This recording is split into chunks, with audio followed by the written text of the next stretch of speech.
Olá, dando continuidade às leituras do Evangelho segundo o Espiritismo, hoje vamos examinar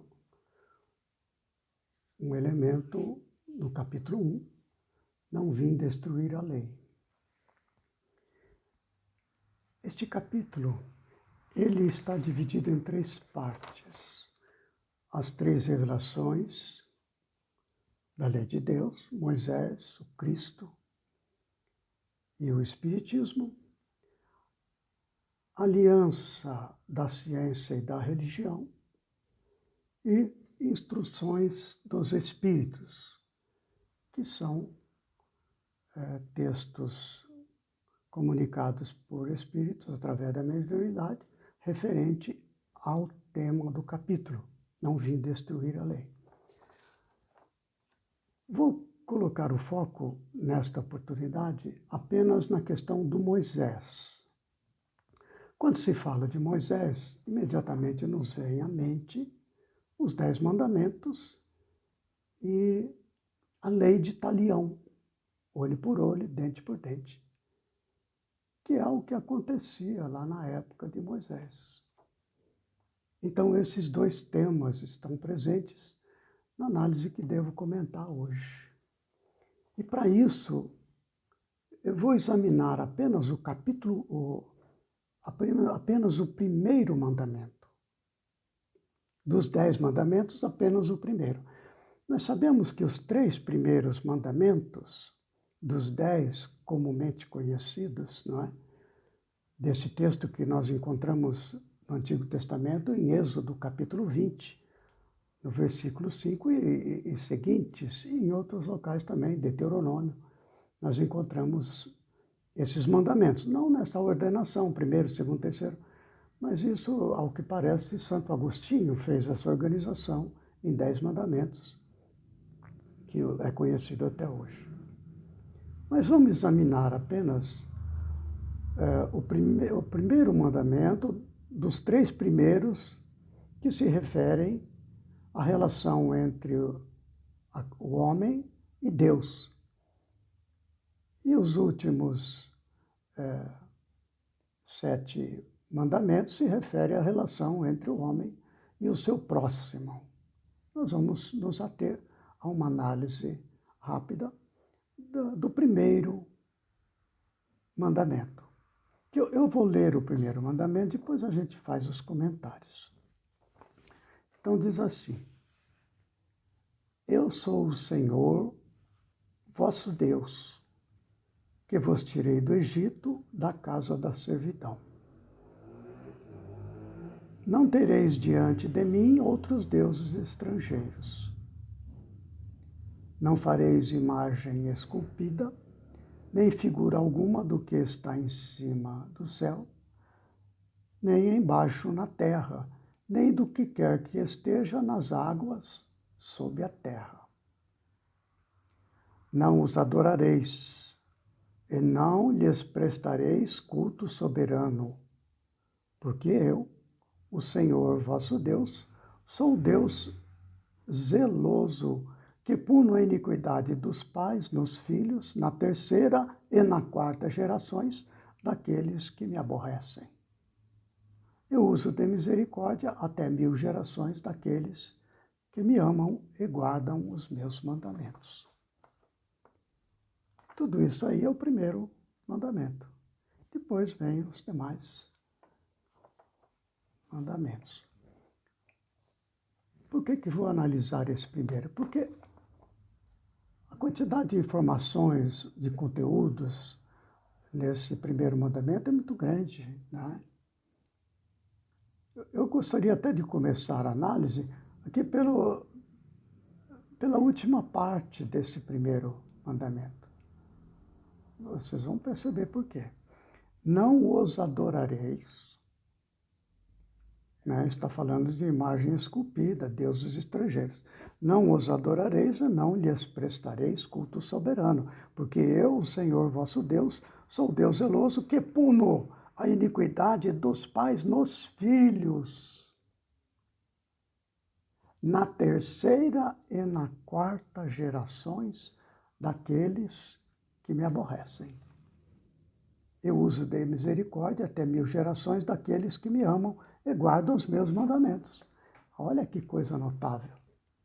Primeiro eu quero fazer uma observação a respeito das traduções. Aqui diz que puna a iniquidade dos pais dos filhos na 3ª e 4ª gerações. Ora, há algumas traduções que diz que puno a iniquidade dos pais nos filhos até a 3ª geração e até a 4ª geração daqueles que me aborrecem. Até a 3ª e 4ª gerações. Isso, para começo de conversa, não faz sentido. Como é que Deus pune alguém por uma falta que ele não cometeu? Não tem o menor sentido. Esta parte aqui se refere à lei da reencarnação e à lei de causa e efeito. Essas duas leis importantes, não é? A lei de Deus, a lei da reencarnação e a lei de causa e efeito. Quando diz na 3ª e na 4ª geração, significa que uma pessoa que cometeu delitos perante a consciência divina, ela vai reencarnar num prazo que gira em torno de 3 ou 4 gerações, a pessoa está reencarnando outra vez. E ao reencarnar, vai se defrontar com a mesma experiência em que a pessoa caiu, né? não conseguiu cumprir a lei de Deus, aquele respeito, ela vai se deparar novamente com aquela situação para ver se consegue, desta vez, superar. Então é isso, eu puno a iniquidade. Por que pune? Deus é punitivo, é vingativo, é mau? Não, é a consciência. Porque Deus, a lei de Deus está escrita na consciência. Você sabe que isso nós vamos encontrar na doutrina espírita. Onde é que está escrita a lei de Deus? Perguntou Kardec aos espíritos. Ele diz, na consciência. Mas você sabe que isso está escrito no Salmo 40?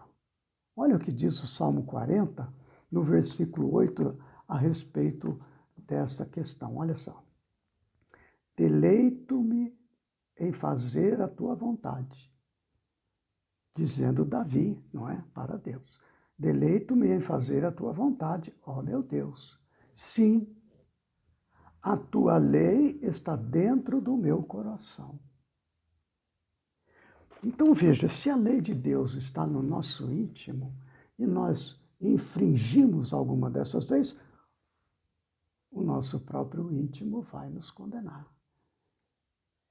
E aí, esta é a nossa punição, entramos em estado de culpa e nos culpamos e tem aquela aflição toda. Então, nós precisamos passar novamente por aquela provação para, enfrentando-a, vencê-la e superar esta culpa, esta punição, como diz ali no texto. Né? Então, veja que aqui já está falando da reencarnação. Logo no primeiro mandamento, lá em Moisés, há milhares de anos no passado, já tinha notícias na lei de Deus, promulgada no Monte Sinai, a respeito da reencarnação, da lei de causa e efeito. Né? Essa parte de que os filhos vão ser punidos pelos delitos de seus pais não tem o menor sentido. Nós vamos, reforçando ainda esta ideia, encontrar no profeta Ezequiel. No profeta Ezequiel, no capítulo 18, versículo 20, a gente vê o seguinte: a alma que pecar, essa morrerá. O filho não levará a iniquidade do pai, nem o pai levará a iniquidade do filho. A justiça do justo ficará sobre ele, e a impiedade do ímpio cairá sobre ele. Né? Isso tudo aí. Nós encontramos até no Antigo Testamento. Eu estou citando o Salmo, estou citando Ezequiel, para ver que no mesmo Antigo Testamento, esta questão da iniquidade dos pais, dos filhos, não não prosperar, não prospera essa ideia, né? Esse é o ponto. E nós vamos encontrar também Jesus tratando desse assunto. Há vários pontos onde isso é tratado por Jesus. Basta ver, por exemplo, a parábola dos talentos. Nós vamos ver em Paulo de Tarso, por exemplo, ele diz o seguinte, a carta de Paulo aos Romanos, ele diz, de maneira que cada um de nós dará conta de si mesmo a Deus. Está em Romanos 14, 12. Cada um de nós dará conta de si mesmo a Deus. Não é? Eu não vou dar conta do que meu pai fez, não. É eu comigo mesmo, né? Então, esta primeira parte chama muito a atenção a respeito do primeiro mandamento, que eu não quis deixar passar pela força do conteúdo que está aqui. Mas, voltando ao início agora desse primeiro mandamento, diz assim, eu sou o Senhor vosso Deus, que vos tirei do Egito da casa da servidão. Não tereis diante de mim outros deuses estrangeiros, não fareis imagem esculpida, etc. Então, eu sou o Senhor vosso Deus, que vos tirei do Egito da casa da servidão. Aqui eu quero fazer uma observação que para a gente ficar atento à realidade da justiça e misericórdia de Deus. Os espíritos divinos próximos a Deus, que transmitiram a Moisés os 10 mandamentos, são seres que são porta-vozes da lei divina. Praticamente a gente pode dizer, então, que foi Deus que falou, mas, na verdade, por intermédio de um de seus filhos, os anjos, os espíritos muito elevados, não é? Que a serviço da causa de Jesus, governador responsável pela terra, vieram trazer a Moisés essas notícias. Então, as notícias trazidas por estes seres angélicos, elas estão em tão harmonia com a lei de Deus que tudo que essas criaturas falam e demonstram para nós humanos, ainda nesta fase evolutiva em que estamos, como este caso, eu sou o Senhor vosso Deus que vos tirei do Egito, a casa da servidão. Esta ideia, eu sou o Senhor vosso Deus que vos tirei do Egito, da casa da servidão, ela vale sempre, é universal. Ela vale para todas as situações da vida. Então, nós podemos, por exemplo, considerar que nesta verdade que foi vivenciada pelo povo hebreu no Egito e que nós conhecemos bem, esta mesma regra, este mesmo processo, eu sou o Senhor que vos tirei do Egito. O que seria o Egito para a nossa vida interior, para a nossa vida pessoal, individual? Não como um povo, mas como indivíduo. O Egito representa o nosso ego, o nosso apego às coisas materiais, né? Veja como há uma relação direta entre a vida que eles levavam no Egito, como servos, como escravos, sem poder tomar decisão, sem autonomia pessoal, de escolhas, nada, sempre aquela servidão de obedecer e ser levado a fazer o seu trabalho, a comer, procriar. Um automatismo é uma servidão, não há uma liberdade do espírito para decidir, refletir, escolher. Então, nós podemos considerar em nossa vida a ideia ali do Egito como sendo o nosso ego, esta força interior que sustenta a nossa vida como encarnado. Mas nós nos apegamos aos ditames do ego até que surge o nosso Deus, que é o despertar da consciência. Quando há um despertar da consciência na criatura, quando ela adquire um certo grau de inteligência e um certo grau de evolução moral, há um despertamento da consciência para a espiritualidade, porque é na consciência que está escrita a lei de Deus. Então, esse despertar para a lei de Deus em nós, e começa a partir daí a haver um conflito íntimo entre o arrastamento do ego para as coisas deste mundo, para as coisas do instinto, do apego, tudo isso, aos quais estamos acostumados, para a defesa da vida, essa coisa toda. E agora o chamamento espiritual da consciência.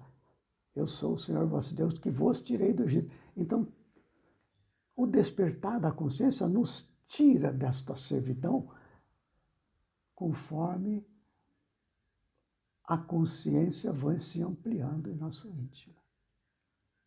Olha só. Se nós formos examinar a epopeia do povo hebreu no Egito, nós vamos ver naquelas 10 pragas e todos aqueles lances, são etapas também que antecedem o despertar espiritual da criatura. Nós vamos encontrar estas lutas, essa briga para sair, né, que a criatura faz para poder vencer aquela mesmice, né, da vida instintiva. Nós vamos encontrar na vida da criatura, até que haja o despertar da consciência. Então, aquele relato que teve lá nos ditos de Moisés se refere também às experiências individuais humanas. Agora, veja que curioso. Então, há o despertamento da consciência. Muito bem. Aí, nós vamos verificar que esse espírito superior que ditou a Moisés essa orientação, que é os 10 mandamentos, já nos fornece, nessa nova etapa, agora sim com consciência desperta, já nos fornece as armas que precisamos para enfrentar estas lutas, essas batalhas do ego com a consciência, que eu posso chamar de self, né? O eu superior, despertado agora, começa essa luta interna. Então, esse espírito superior, este anjo que forneceu a lei de Deus para Moisés, lá no Monte Sinai, ele já fornece as armas que nós precisamos. Olha só, para enfrentar os arrastamentos do instintos que nos levam à servidão, etc., ele diz assim: como devo fazer? Não tereis diante de mim outros deuses estrangeiros. Então, é obedecer à voz da consciência. Quando me desvio disso, é como se fossem outros deuses. Eu estou fazendo coisas que não é da minha consciência. Então, ele está dando esta arma para nós enfrentarmos esta luta despertada, não é? Lá do Egito, vos tirei da servidão. Houve despertamento da consciência, né? Então, mais armas ainda, olha só. Não fareis imagem esculpida, nem figura alguma do que está em cima do céu, nem embaixo da terra, nem do que quer que esteja nas águas sob a terra. Veja que Deus é espírito. A consciência divina não tem forma. Quem tem forma é o mundo material. No momento que um impulso que nasce desta consciência em nós já desperta, nasce aquela consciência e toma forma na mente humana, a partir daí já está no mundo material. Quando, ao tomar forma na mente, aquele impulso que vem do espírito sem forma, que é a consciência, é o ditame do espírito, né? Quando toma forma, quando a gente vai esculpir, segundo a nossa conveniência, do ego e tudo mais, no campo mental, alimentado pelos impulsos materiais, os impulsos de defesa da vida, etc., nós damos uma forma. É aí que mora o perigo. É aí, então, que nós falhamos e acabamos perdendo nossas batalhas. Né? Não fareis imagem esculpida, etc. É dar forma aos impulsos divinos, carregando em volta desses impulsos divinos consciências do ego e tal. São outros deuses, né? E, finalmente, não os adorareis, e não lhe prestarei culto soberano, porque eu, Senhor vosso Deus, sou Deus zeloso, que pune a iniquidade, etc. Então, veja, quando nós, nessas batalhas, agora com essas armas que nos foram dadas, não faça isso, não faça aquilo. né? Nós começamos a enfrentar batalhas pessoais. Aí quando a gente perde a batalha, a gente é punido pela consciência, como falei ali no começo. Vamos pagar na terceira e quarta geração. Vamos repassar novamente naquela experiência, novamente aquela mesma batalha onde caímos, para então tentar vencer. E assim é o ciclo da evolução, até que a gente consolide vitórias sobre aqueles impulsos, e isso se consolida como uma conquista para a eternidade. E como diz ali o Espírito, falando de Deus, e os de misericórdia até 1000 gerações daqueles, ou seja, uma vez que eu consolido uma conquista espiritual sobre impulsos materiais, aquilo é permanente, eu não perco mais. É isso aí.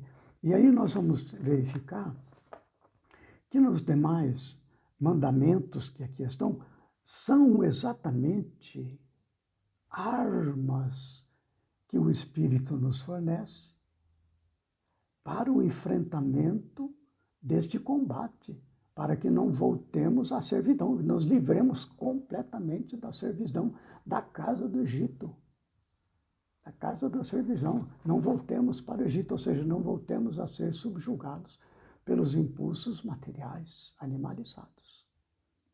É uma luta que a gente vem travando há mais de 3.000 anos aí, né? Em cima dessas considerações. Nós vamos paulatinamente, encarnação após encarnação, nós vamos fazendo essas batalhas, enfrentando, caindo, levantando, reencarna, enfrenta de novo e assim por diante. É a justiça divina e a misericórdia divina. Tudo isso constante aqui, né, nos 10 mandamentos, que fica para análise. Eu vou deixar apenas esta reflexão para todos nós. E na próxima oportunidade a gente retoma o capítulo 1 para falar sobre outros aspectos, sobre o Cristo, sobre o Espiritismo, que é o que trata, não vim destruir a lei, esta lei de Deus. Jesus não veio destruir a lei eterna, a lei de Deus, a lei divina, não é? Mas apenas superar as leis humanas que nos causam tantos danos. Ficamos por aqui. Agradeço a participação e até outra vez, se Deus quiser.